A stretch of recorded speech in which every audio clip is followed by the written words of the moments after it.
გასული კვირეული ეკონომიკისთვის ნამდვილად არ იყო გამორჩეული, რაიმე განსაკუთრებული ვითარებით, არსებული მდგომარეობით უახლესი მაკროეკონომიკური პარამეტრები, რომლებიც ცნობილია, მხოლოდ აპრილის შედეგებს ასახავს, ისიც არასრულად, კერძოდ გამოქვეყნებულია აპრილის ექსპორტ-იმპორტის მაჩვენებლები, გასულ თვეში ექსპორტმა 617 მილიონი დოლარი შეადგინა, რაც წინა წლის ანალოგიურ პერიოდთან შედარებით 51%-ით მეტია, იმპორტის მოცულობა 1,400 მილიონი დოლარი იყო, რაც წლიურ წილში 4%-ით შემცირებულია. გამოქვეყნდა ფულადი გზავნილების სტატისტიკა, რემიტენსების მიხედვით აპრილში უცხოეთიდან საქართველოში 295 მილიონი დოლარი გადმოირიცხა, რაც წლიურ წილში 6%-ით გაზრდილი მაჩვენებელია, ანუ რემიტენსები საკმაოდ ძლიერი რჩება და ჩვენი ემიგრანტების გადმორიცხული თანხები სულად არის ასახული სწორედ ამ პარამეტრში. ასევე ვიცით, რომ გასულ თვეში საქართველოს სავალუტო რეზერვები 208 მილიონი დოლარით გაიზარდა, მან 4,5 მილიარდ დოლარს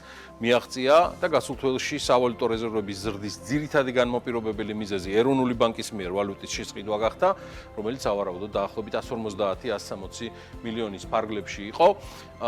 ამ კვირაში დაზუსტდა კიდევ ერთი პარამეტრი, რაც საქართველოს საგარეო ვალს ეხება. აპრილში საქართველოს საგარეო ვალი 309 მილიონი დოლარით გაიზარდა და საქართველოს მთლიანად საგარეო ვალმა 2025 წლის 31 აპრილის მდგომარეობით 9 მილიარდ დოლარს მიაღწია. ამასთან ვალი გაიზარდა მარტშიც, მარტში გაიზარდა 138 მილიონი დოლარით და ვალის მატების მთავარ მიზეზს არ წარმოადგენს რაიმე ახალი ვალდებულება საქართველოს მთავრობის მხრიდან. ეს ბევრი მიზეზი ცოტა რთული წარმოსადგენია. რეალური მიზეზი ვალის ზრდისა არის თავად ჩვენი, ანუ საქართველოს სახელმწიფო ვალის სავალუტო კომპოზიცია. საქმე ის გახლავთ, რომ ვალის 2/3 ევროში არის ნომინირებული, ანუ სწორედ ევროში გვაქვს აღებული ვალი, ხოლო ევრო ბოლო 2 თვის განმავლობაში გამყარების მკვეთრ ტენდენციას ინარჩუნებს, ამის გამო დოლარში გამოსახული ვალის მოცულობაც იზრდება. კერძოდ მარტში საქართველოს საგარეო ვალის კალკულაციისას გამოყენებული იყო ევრო-დოლარის კურსი 3.07-თან, ხოლო უკვე აპრილში 1 ევრო დოლარი და 14 ცენტი ღირდა. ამან კი დოლარში საგარეო ვალის ნაშთი გაზარდა. ეს გაცვლითი კურსის სხვაობის გამო საგარეო ვალის მკვეთრ მატებას წარმოადგენს. მოკლედ გაცვლითი კურსის თემა ეს არის მიზეზი, ჩემო ბატონო, საგარეო ვალის ზრდისა და საერთოდ თუ გაინტერესებთ, ვისი გვმართებს საქართველოს სახელმწიფოს დოლარში, მოდი აგერ გადავხედოთ უცბად ჩვენი მევალეების სიას, ის აი ესე გამოიყურება.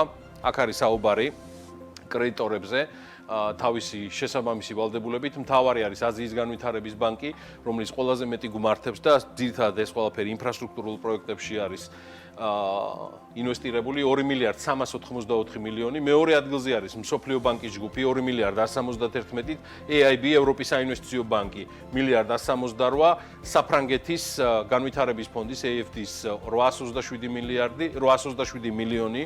ბოდიში მომითხოვია EFD-სთანაც, გერმანიის KfW-სთან გვაქვს 616 მილიონი დოლარში არის ეს ყველაფერი გამოხატული და ათეულს კრავს EBRD-ის ვალი 225 მილიონი, აზიის ინფრასტრუქტურის საინვესტიციო ფონდი, მთავრობის ვალი საერთაშორისო სავალუტო ფონდთან 183 მილიონი, ევროკავშირის და იაპონიის ვალი არის ბოლო პოზიციაზე 151 და 129 მილიონი დოლარი. მოდი ევროზე გამახსენდა და ჩვენი ეროვნული ვალუტის პოზიციონირებასაც შევხედოთ ამ კვირაში. გასულ სამუშაო კვირაში ლარმა გააგრძელა გამყარება დოლართან მიმართებით, თუმცა ის გაუფასურდა ევროსთან. და ასევე დათმო პოზიციები ბრიტანულ გირვანქა სტერლინგთან მიმართებით. მოდი გადავხედოთ, როგორ პოზიციონირებდა ლარი გასულ კვირაში. მაშასე როგორც მოგახსენეთ, ლარი დოლართან მიმართებით გამყარდა, ანუ გადახურდავებისას ეხლა ჩვენ წარმოგიდგენთ 10 ყველაზე მნიშვნელოვან ვალუტას, რომელიც გადახურდავებისას ყველაზე მეტად გამოიყენება საქართველოში. დოლართან მიმართებით გამყარება არის, ევროსთან მიმართებით არის გაუფასურება 3 თეთრით და 75 მიასედით. გაუფასურებაა საკმაოდ მნიშვნელოვანი გირვანქა სტერლინგთან, ბრიტანულ ეროვნულ ვალუტასთან მიმართებით 5 თეთრით და 23 მიასედით. გამყარება ვაჩვენეთ თურქულ ლირასთან, დავთმეთ პოზიციები სომხურ დრამთან, აზერბაიჯანული მანათისთან პლუსში ვართ, მინუსში ვართ ჩინურ იუანზე და იაპონურ იენთან და უკრაინულ ჰივნასთან მიმართებით 13 მიასედი თეთრით ვაჩვენეთ გაუფასურება. ახლა ისმის ლოგიკური კითხვა, რა ამყარებს დოლართან მიმართებით ლარს და რატომ არის ლარის გამყარება სახეზე უმთავრეს საანგარიშტორებო ვალუტასთან, რომელიც ამერიკის შეერთებული შტატების დოლარს წარმოადგენს და მე მგონი აქ დიდი მარჩიელობა არ არის საჭირო. დაიდო ასევე ძალიან საინტერესო კვლევებიც გასულ კვირეულშიც BMG-ზე ჩვენ საინფორმაციო სამსახურშიც და ისეც ძალიან ბევრი საინტერესო სტუმრები საუბრობდნენ ამ თემაზე, ანუ რატომ ყარდება ლარი, ძლიერი წმინდა სავალუტო შემოდინებები, ანუ მოდი ესე პირდაპირ ვთქვათ, ეს არის ძირითადად რემიტენსები და ჩვენი ემიგრანტების გადმორიცხული თანხები. მეორე მიზეზი არის დოლარის გლობალური სისუსტე და შიდა ბაზარზე უცხოურ ვალუტაზე მოთხოვნის შედარებით ნორმალიზება, ანუ უცხოურ ვალუტაზე შედარებით მოთხოვნის შემცირება. ეს არის TBC კაპიტალის ეკონომისტთა ვერდიქტი, რომელსაც გავკადნიერდები და დავამატებ, რომ დოლარიდან ლარში გადაკონვერტირება სუსტი დოლარის პირობებში ერთ-ერთი მთავარი ფაქტორია, რამაც ლარი დოლართან მიმართებით ძლიერად დატოვა და გაამყარა. განსაკუთრებული ზრდა მაკროპარამეტრებში მიმდინარე პერიოდში არ გვაქვს. შესაბამისად, მიზეზი ლარის გამყარებისა საქართველოს ეკონომიკის განსაკუთრებულ სიყოჩაღეში არ უნდა ვეძებოთ. ამით მხოლოდ თავს დავიზარალებთ.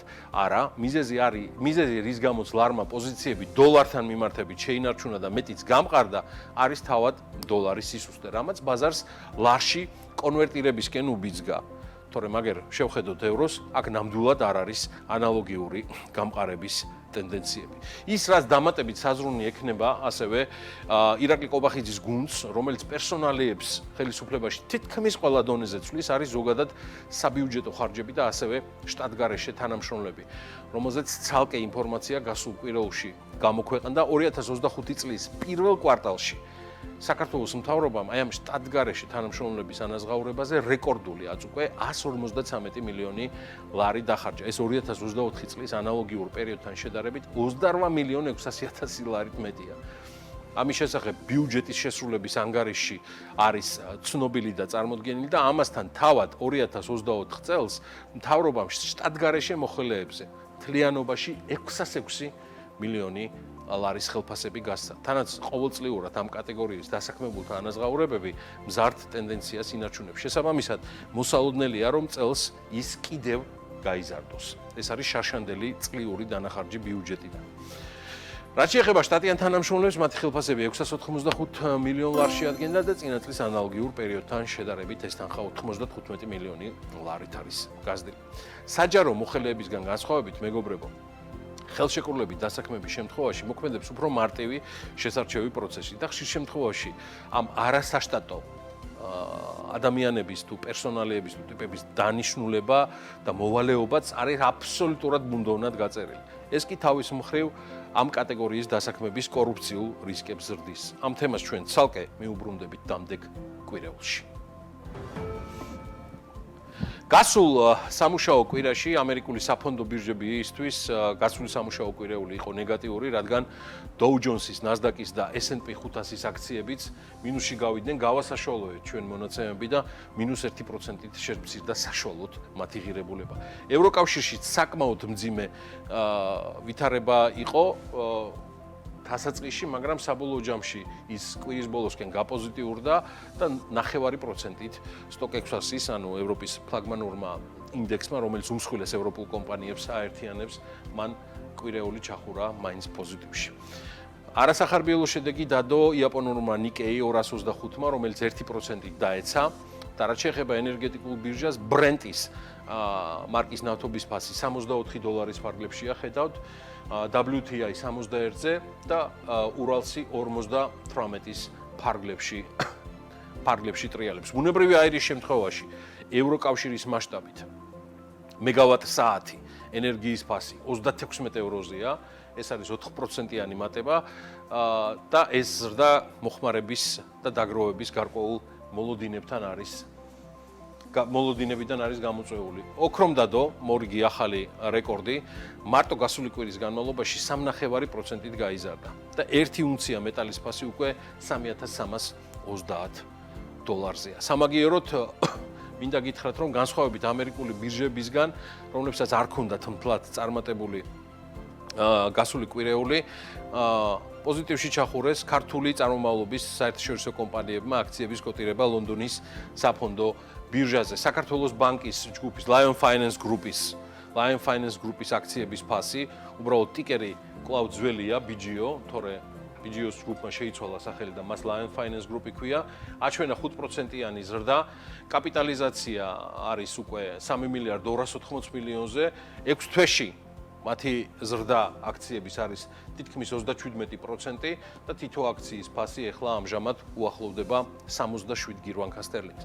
რაც შეეხება TBC-ის აქციების ფასს, TBC PLC-ის აქციებმა 88%-იანი ზრდა აჩვენეს გასულ კვირაში, 46 ფუნტ სტერლინგს უახლოვდება მათი ერთი აქციის ღირებულება, 2 მილიარდ ნახევარს აჭარბებს საბაზრო კაპიტალიზაცია TBC-სა და მარკეტ კაპის შემდეგ შეგვიძლია ვთქვათ, რომ კომპანიის აქციები ბოლო 6 თვეში არის 43.35%-ით გაზრდილი. და მესამე კომპანია ეს არის Georgia Capital, რომელიც წარმოდგენილია CGO სტიკერით, მათ 1.5%-იანი ზრდა აჩვენეს, 19 ფუნტ სტერლინგს აღემატება ერთი აქციის ფასი.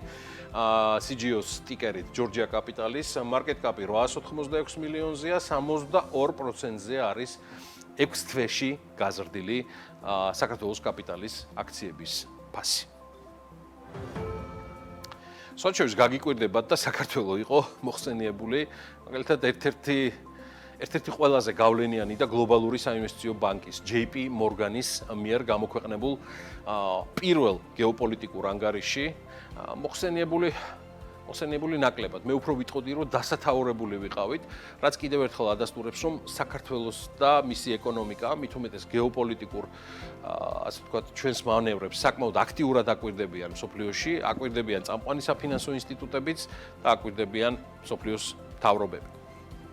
მოკლედ, JP Morgan-მა თავისი არსებობის ისტორიაში პირველი გეოპოლიტიკური კვლევა დადო და ეს კვლევა ეხება უკრაინას. JP Morgan-ის სპეციალისტები ამ კვლევაში უკრაინის მოვლენების განვითარების 4 სცენარს განიხილავენ და პროგნოზირებენ.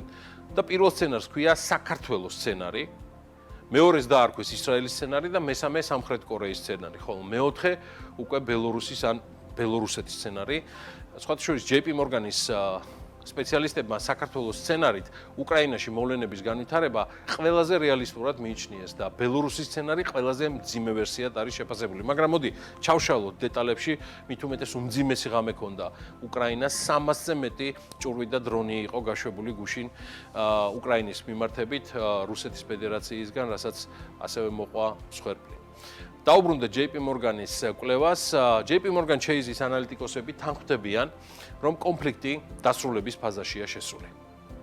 და დიდი ალბათობით პრეზიდენტ ზელენსკის მოლაპარაკება 2025 წელსვე მოუწევს, რაც უკრაინაში სამხედრო დაპირისპირება შეაჩერებს. მაგრამ ეს შეთანხმება მსოფლიოში მდგრად მშვიდობას არ მოიტანს, წერენ ამერიკელი ექსპერტები. როგორც მოგახსენეთ, მათ ამისთვის 4 სცენარი დადეს და ის ვერსიების სახით აი ესე გამოიყურება. ყველაზე რეალისტურად ბანკის ექსპერტებს და ბანკის ექსპერტების 50%-ს მიაჩნია, რომ უკრაინაში დაპირისპირება საქართველოს სცენარით დასრულდება. რაც ნიშნავს, მათი აზრით, რომ ოფიციალური კიევი საიმედო უსაფრთხოების გარანტიებს არ მიიღებს, ქვეყნის შიგნით არასტაბილურობა შენარჩუნდება, ეკონომიკა ნელ ინერციულ ზრდას გააგრძელებს და ქვეყნის აღდგენა შესაბამის ტემპში არ მოხდება. უცხო ქვეყნის ჯარების არარსებობა უკრაინის ტერიტორიაზე და დროთა განმავლობაში მხარდაჭერის შენელება დასავლეთის მხრიდან იგულისხმება ევროკავშირი და ნატო დროთა განმავლობაში უკრაინას რუსეთის ორბიტაზე დააბრუნებს. წერია JP Morgan-ის რაპორტში და მიუხედავად იმისა, რომ ეს, ანუ საქართველოს სცენარით მოვლენათა განვითარება ყველაზე რეალისტურად ესახება მის ავტორებს, ეს სცენარი მაინც შეფასებულია როგორც ცუდი, არც თუ კარგი, not great. წერია სცენარის ამ ვერსიაში უკრაინისთვის. ეს პირველი ვერსია, საქართველოს ვერსია. მეორე ვერსია არის ისრაელის სცენარით მოვლენების განვითარება. აქ JP-ის ექსპერტებმა მოიაზრეს, რომ კიევი ძლიერ და მყარ სამხედრო ეკონომიკურ მხარდაჭერას მიიღებს. თუმცა მის ტერიტორიაზე უცხო ქვეყნის ჯარები არ იქნებიან წარმოდგენილი. უკრაინა მიიღებს და მნიშვნელოვნად განემტკიცებს თავდაცვის უნარიანობას, მოახდენს ჯარის სრულ მოდერნიზებას და შეძლებს ქვეყნის თავდაცვის რუსეთის აგრესიისგან დამოუკიდებლად გამკლავებას. აი ესეთი სცენარი JP Morgan-ის ექსპერტებისგან 20%-იანი ალბათობით არის შეფასებული და შეფასებულია როგორც კარგი. არც თუ ცუდი, still okay. არაუშავს სცენარი ქვია ჯამში ისრაელის სცენარს JP Morgan-ისგან უკრაინისთვის. მესამე ვერსია და საუკეთესო JP Morgan-ის ექსპერტების აზრით უკრაინისთვის, რომელსაც მხოლოდ 15%-იანი ალბათობა აქვს სამხრეთ კორეის სცენარია. ამ შემთხვევაში უკრაინა ვერ გახდება ნატოს წევრი, მისი ტერიტორიული აღდგენა არ მოხდება სრულად, მაგრამ თუ საბოლოოდ უკრაინის ტერიტორიაზე განთავსდნენ ევროპის სამხედრო ძალები და ეს იქნება მხარდაჭერილი შეერთებული შტატების მხრიდან, მაშინ უკრაინის დარჩენილი და კიევის მიერ კონტროლირებადი ტერიტორია სწრაფად დაუბრუნდება სტაბილურ მზარდ და სიტყვით ვციტირებ, აყავავებისკენ მიმართულ დემოკრატიას და ინფრასტრუქტურას. ამისთვის რუსეთის გაყინული 300 მილიარდი დოლარის გამოყენებაც ძალიან სერიოზულ სტარტს მისცემს უკრაინის ეკონომიკური აღდგენისთან. ეს სცენარი არის შეფასებული როგორც საუკეთესო უკრაინისთვის, მაგრამ მას აქვს 15%-იანი ალბათობა JP Morgan-ის ექსპერტებისგან. და ბოლოს, უარესი და ყველაზე ცუდი სცენარი უკრაინისთვის. ეს არის ბელორუსის სცენარი, რომლის ალბათობაც ასევე 15%-იანია და ეს არის იმ შემთხვევაში, როცა შეერთებული შტატები უარს ამბობენ უკრაინის დახმარებაზე, ევროკავშირი ვერ ერევა და ეხმარება ვითარების დარეგულირებაში, რაც ნიშნავს, რომ რუსეთი აქცევს უკრაინას ვასალად დაქვემდებარებულ სახელმწიფოს, რითაც დაკანონდება, რომ რუსეთმა მოიგო ომი.